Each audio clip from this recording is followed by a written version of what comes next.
சிவபெருமானை வழிபடக்கூடிய சிறப்புக்குரிய நாட்கள்ல ஒன்று ஐப்பசி மாத பௌர்ணமி.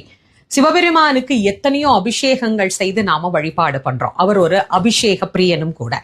ஆனா வருடத்திற்கு ஒரு முறை மட்டும்தான் அவருக்கு இந்த அன்னாபிஷேகம் அப்படிங்கிறது நடைபெறுகிறது. எதற்காக சிவபெருமானுக்கு அன்னாபிஷேகம் செய்யணும்? இந்த உலக உயிர்கள் அனைத்துமே கலி உலகத்துல அன்னத்தை தான் ஆதாரமாக நம்பி வாழ்ந்து கொண்டிருக்கிறது. எல்லா ஜீவராசிகளும் பசிப்பினி இல்லாம இருக்கணும் அப்படின்னா எல்லா ஜீவராசிகளும் யாருக்குள்ள ஒடுக்குமோ அவருக்கு இந்த அன்னத்தை நைவேத்தியம் செய்வது தானே சரியாக இருக்கும். அதனாலதான் நம்முடைய முன்னோர்கள் அனைத்து ஜீவராசிகளுக்கும் நாயகனாக விளங்கக்கூடிய பரபிரம்மமாக இருக்கின்ற சிவபெருமானுக்கு அன்னாபிஷேகம் செய்து உயிர்கள் அனைத்தும் அன்னக்குறை இல்லாம இருக்கணும் அப்படின்னு பிரார்த்தனை செய்து கொண்ட நாளே இந்த ஐப்பசி மாத பௌர்ணமி திருநாளாகும். உங்க வீட்டுக்கு பக்கத்துல சிவன் கோயில் இருக்குன்னா முதல் நாளே போய் சிவபெருமானுக்குரிய அன்னாபிஷேகத்துக்கு அரிசி வாங்கி கொடுத்துட்டு வரலாம். அன்னாபிஷேக தன்னைக்கு கலந்து கொண்டு அன்னத்தால சுவாமிக்கு அலங்கரிக்கப்பட்டிருக்கக்கூடிய அந்த ரூபத்தை தரிசனம் பண்ணினா கோடி கோடி கோடி கோடி நன்மைகள் அப்படிங்கிறது நமக்கு கிடைக்கும். நம்முடைய பரம்பரைக்கே அன்னக்குறை அப்படிங்கிறது ஏற்படவே ஏற்படாது. இந்த அபிஷேகம் செய்யக்கூடிய அன்னத்தை நீர்நிலையில கொண்டு போய் சேர்ப்பாங்க.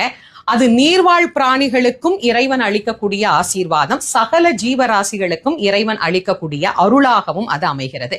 இப்ப கோயிலுக்கு எங்களால போக முடியலமா, வீட்டுல இருந்தே நாங்க கும்பிட்டுக்கலாமா அப்படின்னு கேக்குறவங்க தாராளமாக வழிபாடு பண்ணலாம்.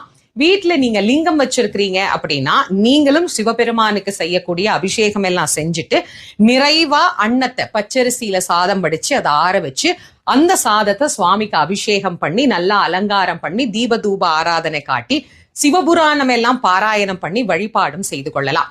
இப்ப எங்க கிட்ட லிங்கம் இல்லமா, படம் தான் நாங்க வச்சிருக்கிறோம் அப்படிங்கிறவங்க அன்னத்தை சுவாமிக்கு நைவேத்தியம் பண்ணியும் வழிபாடு பண்ணலாம். மறக்காம இந்த நாள்ல ஒரு 2 பேருக்காவது அன்னதானம் செய்தோம் அப்படின்னாலும் அது மிகப்பெரிய பலனை பெற்றுத்தரும்.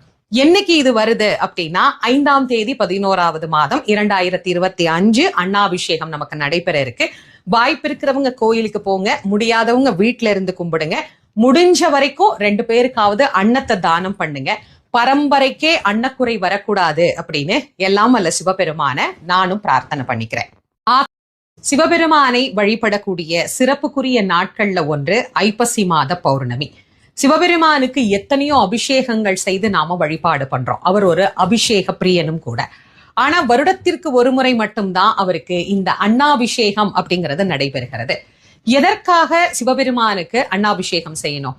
இந்த உலக உயிர்கள் அனைத்துமே கலி உலகத்துல அன்னத்தை தான் ஆதாரமாக நம்பி வாழ்ந்து கொண்டிருக்கிறது.